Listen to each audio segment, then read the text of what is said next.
New co-host here to talk about a draft that's like 5 years old now. You're Locked On Coyotes, your daily podcast on the Arizona Coyotes, part of the Locked On Podcast Network, your team every day.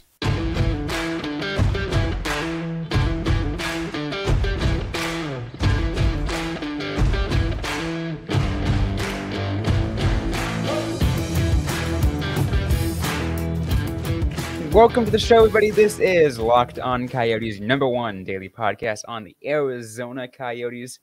I'm your host, Robin Leonio, alongside Matthew Jacobson, coming back from the weekend. Matthew spending his weekend saving some puppies. But we're back talking some more Coyotes. We're taking a look back at the 2018 draft because, well, let's put it this way, Matthew. Filip Zadina is no longer going to be, he's... Let's just say people were talking a lot about, hey, that maybe we should sign Zadina. Who knows what's up? I don't know. It makes you give the question. He didn't do well in Detroit, so were the Coyotes right in not drafting him? Well, I mean, probably. Barrett Hayton has worked out. He's a center. They needed a center. I'm still going to go with my old co-host in this one. Quintinius Hughes would have probably been the pick, but we're talking about Hayton and Zadina. It's actually weird. So the numbers are so similar. Hayton, 176 games, 32 goals, 42 assists, 74 points.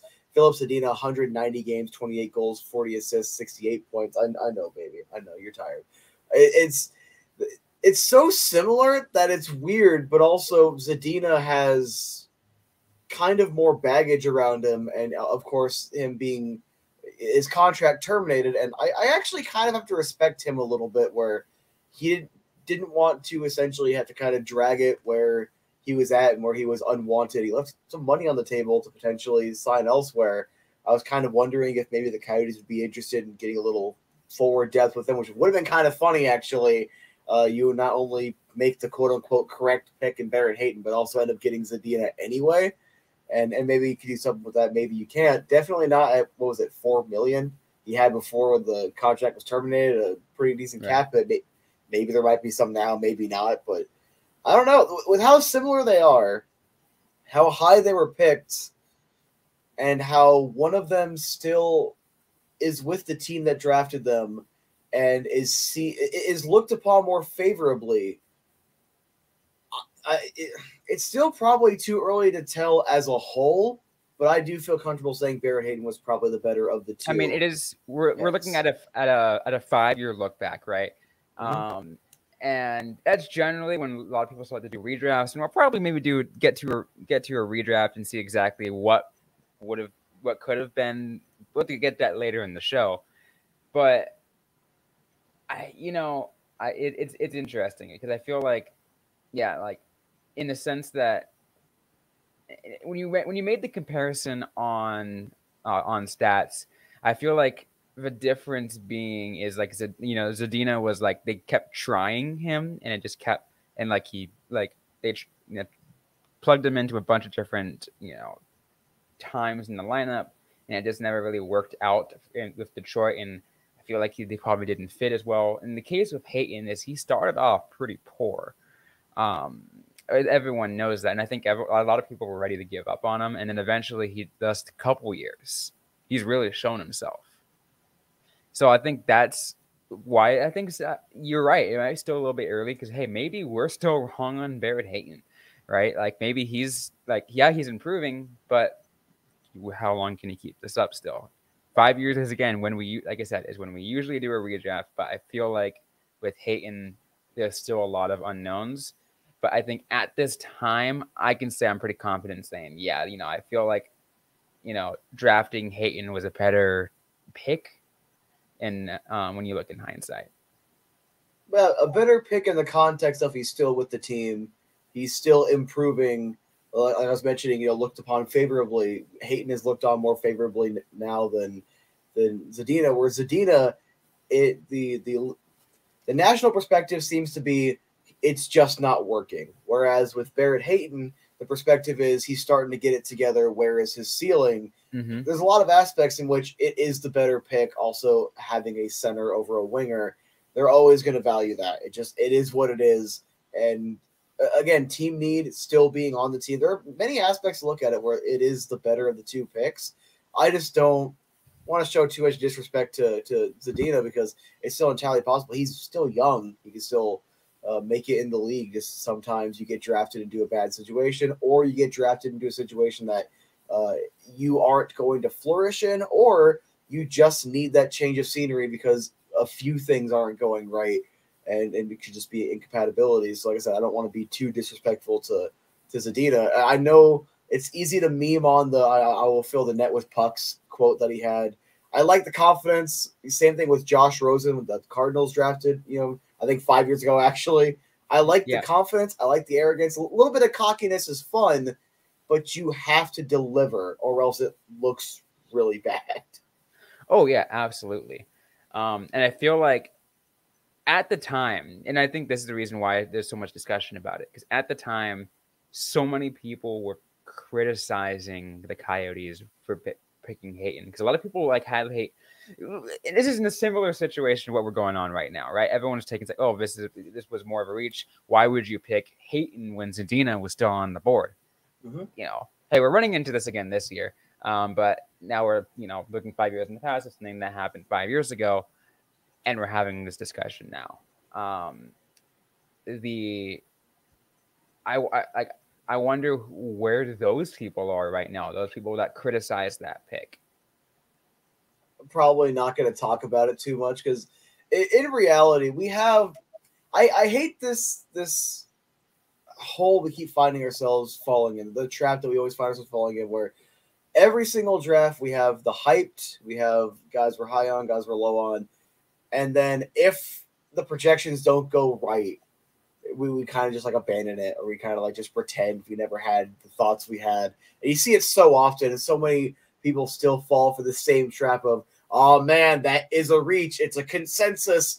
Look, unless we're talking about Crosby, Ovechkin, Malkin, AM34, Connor McJesus, unless you're talking about those very specific, probably Connor Bedard, those very specific players and picks, I guarantee the perspective 5-10 years later is not going to be the same that it was heading into whatever draft. And we're still finding ourselves in this. It's interesting. And we have, with Hayton and Zadina, a pretty decent conversation where they're very similar players on two different career trajectories at this current point 5 years later. But how much was the Hayton pick criticized? How much was this pick again, I'll stand by the Coyotes probably should have taken Quinn Hughes, but Hayton was not a bad pick because as of right now, things are trending in the right direction. You just kind of got to hope that he kind of keeps building on it next year, so we're not coming back at, it's a bad pick in a year or two, Absolutely. Well, we're going to continue this conversation on the 2018 draft. Talk about Barrett Hayton, Filip Zadina, and as Matthew mentioned, maybe talk a little bit about Quinn Hughes and see how the overall comparison of the 2018 NHL draft. But before we get into any of that, though, we're going to take a quick break so we can hear from our sponsors on the show. All right. We got to talk about FanDuel. Take your first swing at betting MLB on FanDuel and get 10 times the first bet amount in bonus bets, up to $200. That's right. Bet just $20 and you'll land $200 in bonus bets, win or lose. That's $200 you can spend on betting from everything to money line to over-under to who you think's going to get the first home run. All on an app that's safe, secure, and super easy to use. Plus, when you win, you get paid instantly. Absolutely love that. There's no better place to bet on MLB than FanDuel, America's #1 sportsbook. So sign up today. Visit FanDuel.com/lockedon to get $200 in bonus bets. That's FanDuel.com/lockedon. FanDuel, official partner of Major League Baseball. So let's continue this conversation, Matthew. I'm trying to take a look because I'm trying to see what was Barrett Hayton's size when he was drafted? Because I remember, he's obviously, filled out. And again, I'm not going to say because you can't make the comparison because he was a Chaika draft, so it's different. But I'm trying to think. Wasn't But what's he at now currently? He's listed on 6'1", Hockey Database 190. 6'1", 207. So he was probably like 6 because you still grow a little bit, in your 20s. Yeah, when you're like that, yeah. 5'11", 6 foot at like $160, $170.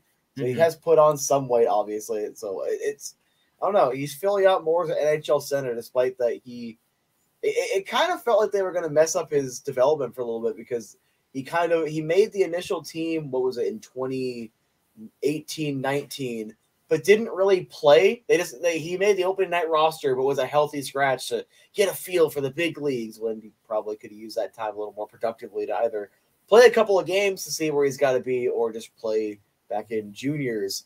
I actually have his stats pulled up. I kind of want to talk about his development. So 18-19, he has 39 games, 26 goals, 40 assists, 66 points for the Sioux Greyhounds, the OHL. Then in 19-20, in 20 games, he only has 4 points, 1 goal for the Coyotes. He also played 5 games for the Roadrunners, point-per-game guy. Same 1 goal, but 4 assists, 5 points. And then he also gets loaned the 2020-2021 season for 8 games, playing with, was it Yuso and Michelli? He's playing over in Liga. I think so, yeah. And then you can see the numbers that don't sound impressive. So 2020, 2021, 14 games, 2 goals, 1 assist, 3 points. And then with Tucson, 26 games, 6 goals, 4 assists, 10 points. But things are getting a little better. They're trending in the right direction. It is 1 fewer point in 6 fewer games, but technically double the goals to the NHL level. And then, of course, the point totals did double, but there were more games played. Then you head into 2 years ago, 21-22, 60 games, 10 goals, 14 assists, 24 points. And he's setting himself up at that point to be that middle 6 center. Like, you're starting to see it, and he's doing a lot of the two-way stuff right. I've praised his two-way game for at least a couple of years now. You're seeing it get a little better, but it's very slow. And a lot of people we saw with Dylan Strome, this fan base is not very patient with high, top 5, top 6 picks. Let's be honest here. But he's kind of getting it together, and then this year is supposed to be a huge step forward. And for the first, 30 games? It wasn't. And it's looking like, okay, well, he can still be a useful third-line center. Plays all 82, 19 goals, 24 assists. Same amount of points he had the season prior in just assists. 43 points. He's a tiny bit above a point, a half point per game. But with the context of all of that is in the last, is that 49 games? It's in the second half of the season, essentially, where all his points came, because I don't think he had a single point for the first 30 games. It right. was and it's a very slow start. I'm glad you mentioned that too, because I was thinking, sometime early on in the season, even throughout last season, releasing an episode, and I think I even mentioned it in an episode too, and I was like, what do we do with Barrett Hayton? Where I feel like he's plateaued, he's not developing, and then he really started to show what he's really capable of.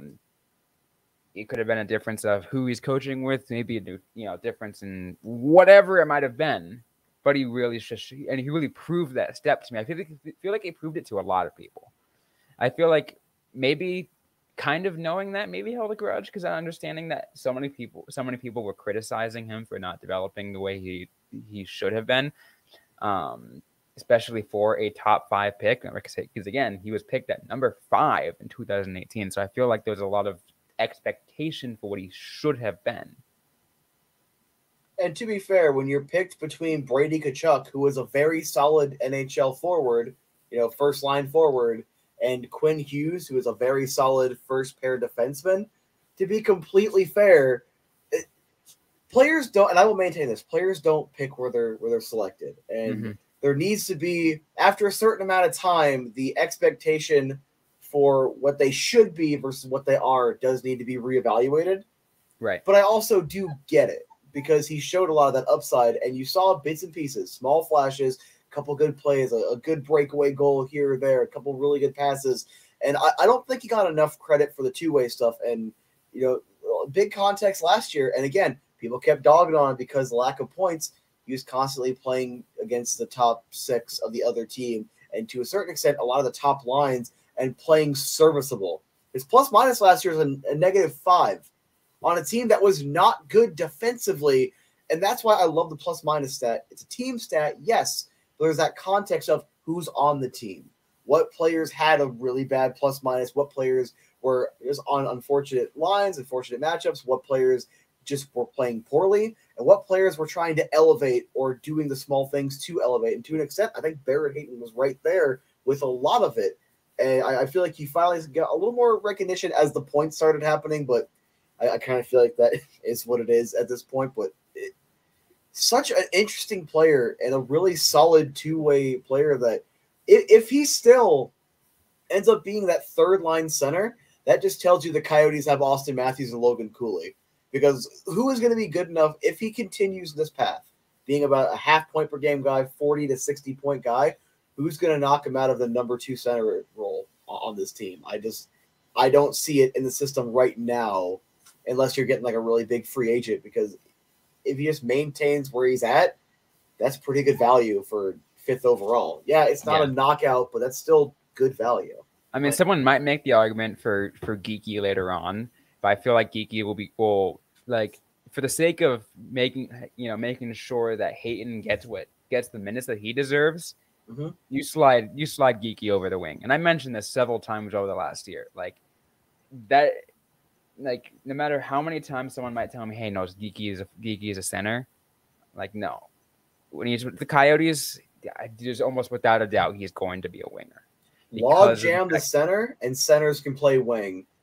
And looking at how this roster looks out, let's say even if it's Krause, Hayton, and Geeky, I can't complain about that line. And we're just talking about hypothetically, like if he still slots in at third center, he probably staked his claim for a second line center spot unless the team ends up like trading him because his cap hit would be too high. Because think about it, 1 year left on his deal? If he has another, let's say 50, 55 point season this year, and he ends up, scoring 23, 24 goals, that cap hit's going to go up. He's going to get a decent little raise. So you're going to have to evaluate where you're at. And the Coyotes would still probably sign him, but evaluating where you're at, he's a center, higher value position. Okay, well, Cooley's coming over this year. Okay, let's say Austin Matthews doesn't sign, and that's part of their plans. It's just as one example, using him as a free agent example. Okay, well, Barrett Hayton, we're going to have to overpay for his role because he's going to be a second, third line guy, and it's going to be a pretty decent cap hit. Okay, we'll just trade him and get good value back on, let's say, another right shot defenseman. Let's say a couple draft picks or a couple young prospects with an established player. Let's say you want to make an upgrade in goal. There's so much versatility with what you do with him as long as he keeps developing that he could literally be a third line center that nobody would ever complain about, or he could be that second line center and fulfill everything he needs to. And it's almost the sky's the limit.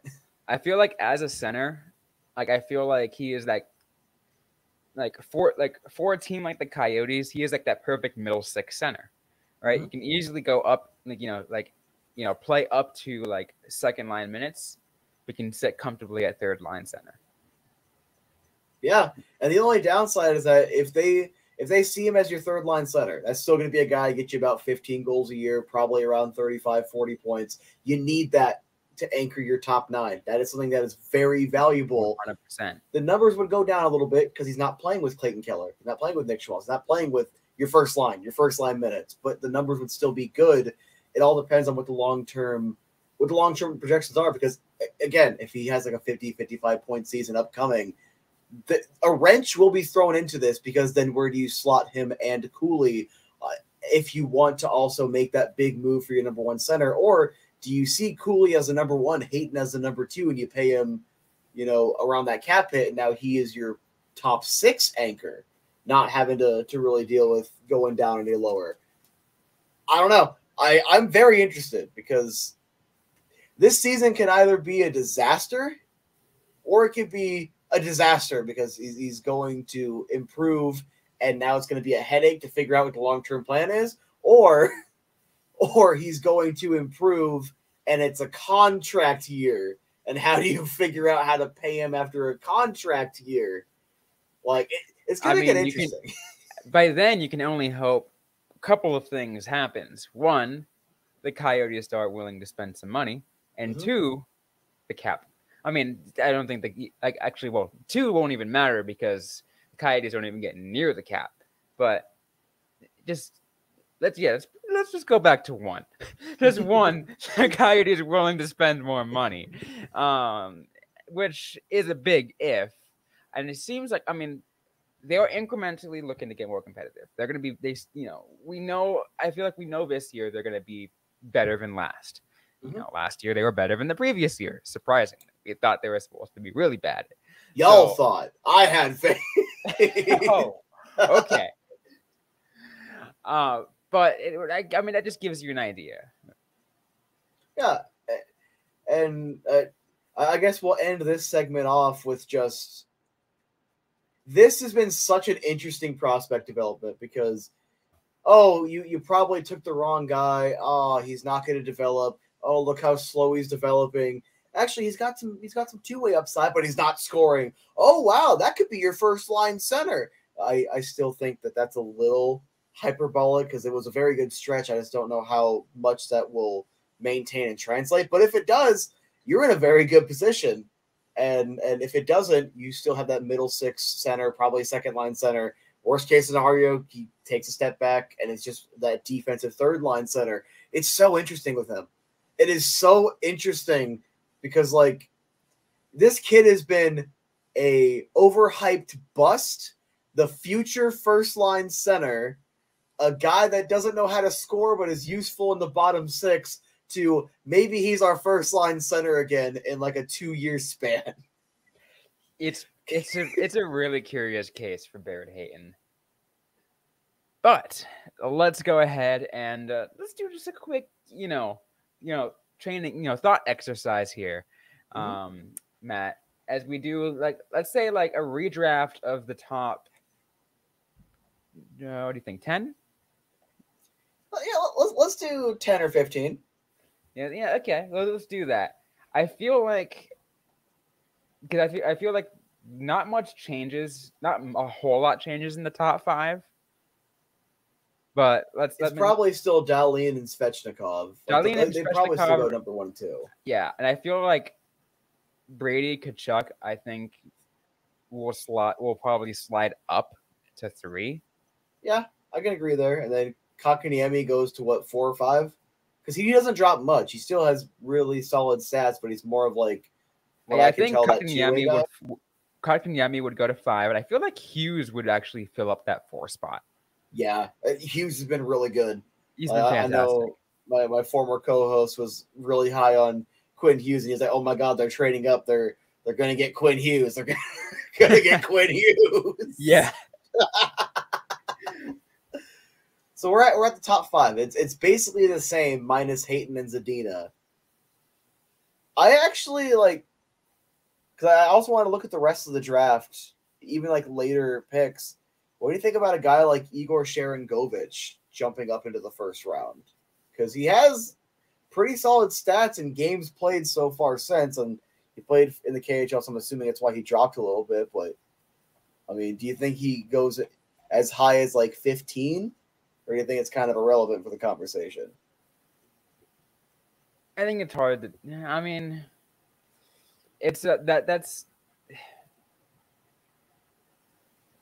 I see where you're going with that. I feel like you can make a good argument for that, but I think it's tough to add it to the conversation given that there's like other players that you can easily slot up there too. I mean, this was an interesting draft. I mean, it wasn't the best. I mean, I feel like there's definitely a lot less players from this draft who I can comfortably be like, yeah, these are pretty good. These were good picks outside of the top 10. Yeah, where it's like Dahlin, Svechnikov, Tkachuk, Hughes, Kotkaniemi. I feel like maybe Joel Farabee has to jump up a little bit because if you look at his stats, he's actually among some of the I think top 10 in games played and points for this draft. A guy like Farabee probably has to jump up a little bit too. I was not sure exactly where because I feel like the top 5 is locked. That top 5 is Hayton's not locked. No. Hayton's not in it, and Zadina's not in it. I feel like Zadina even falls down a little bit more. So I think 6 is really hard to tell because we have to respect Farabee. You got to respect like Keandre Miller, who has the games played. It's not quite the points. I do still think we got to respect like Sharon Govich, but I just don't know how high he jumps up. Probably like 15, so not quite top 10 conversation. But if you're looking at results, I mean,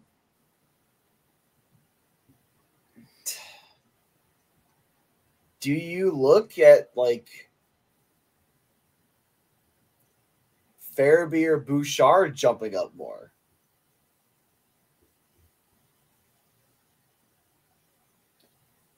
I'd make an argument for. I could make an argument for it. I feel like Bouchard, you could definitely, yeah, both of them. Yeah, definitely both of them. Make an argument.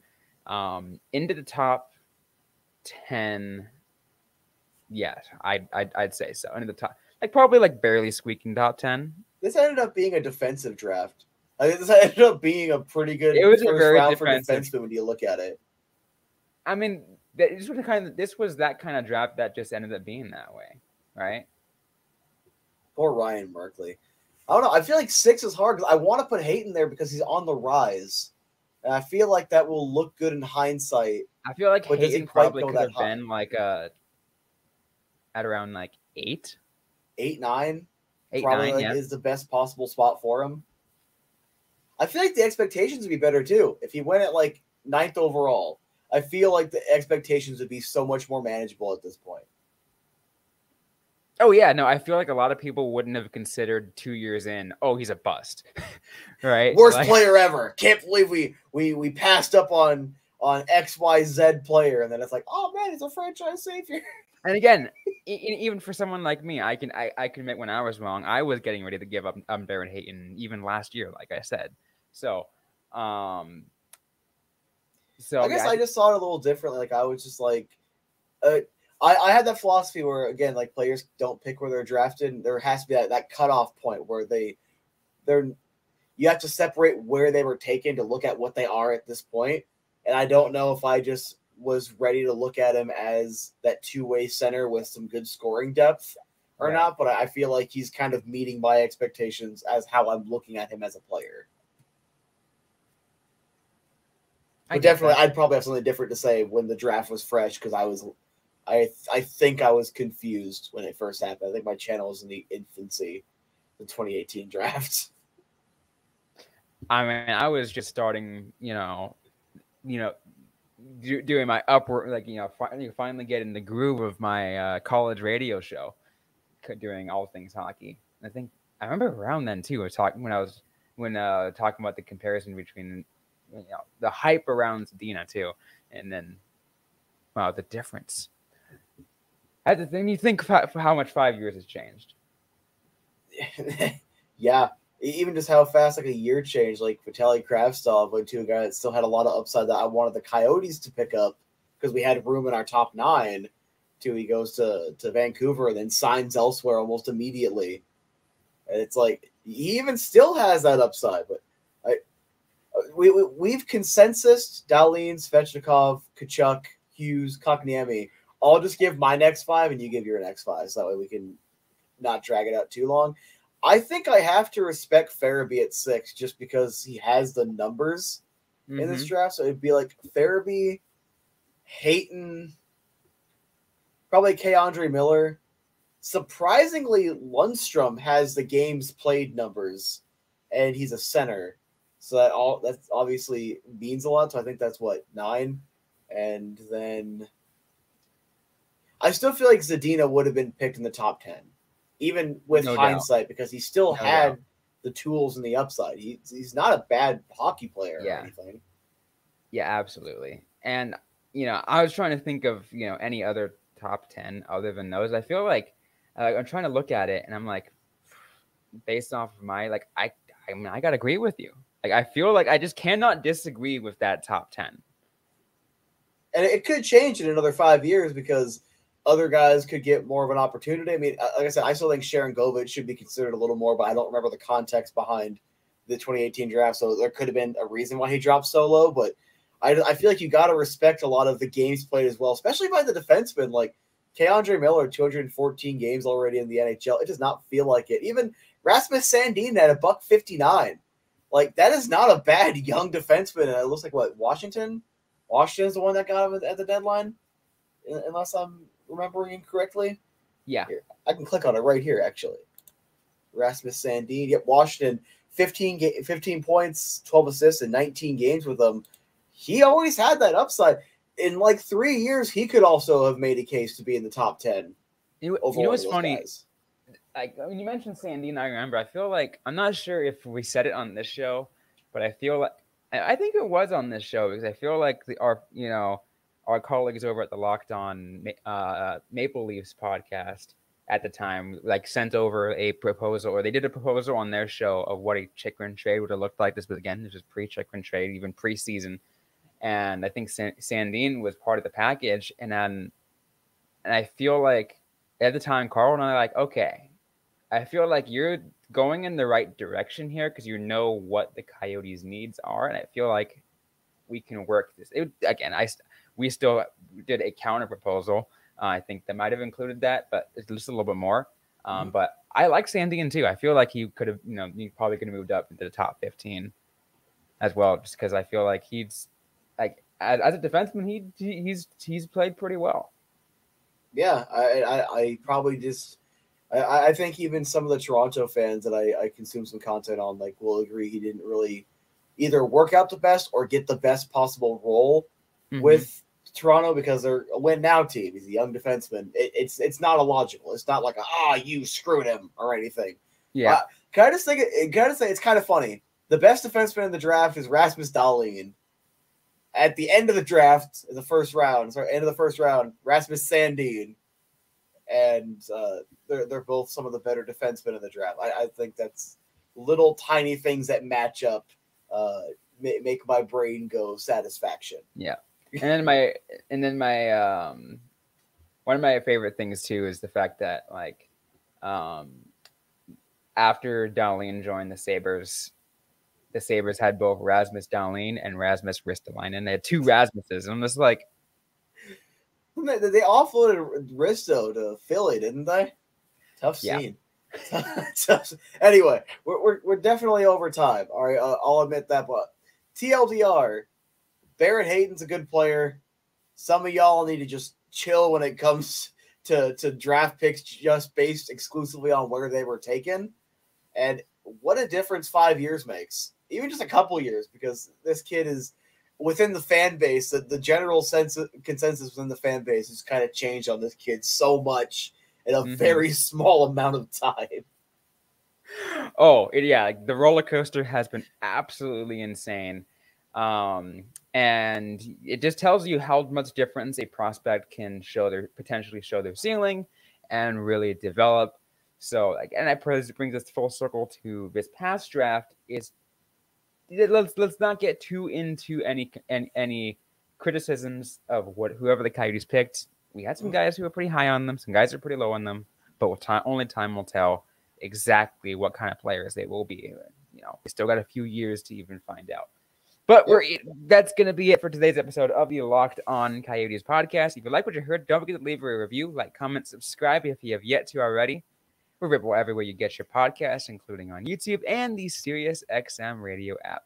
Don't forget to interact with us on social media. We're on Facebook, facebook.com/LockedOnCoyotes. And on Twitter at LO_Coyotes. I'm personally at Robin_Leano. Matthew Jacobson is at the AZ Sports Guy. Interact with us, ask a question you might have. We might interact right back or in a future episode of the Locked On Coyotes podcast. Thanks again, everyone, for listening to today's episode. Hope you guys are staying safe out there. Hope you guys are staying healthy. And don't forget to howl on.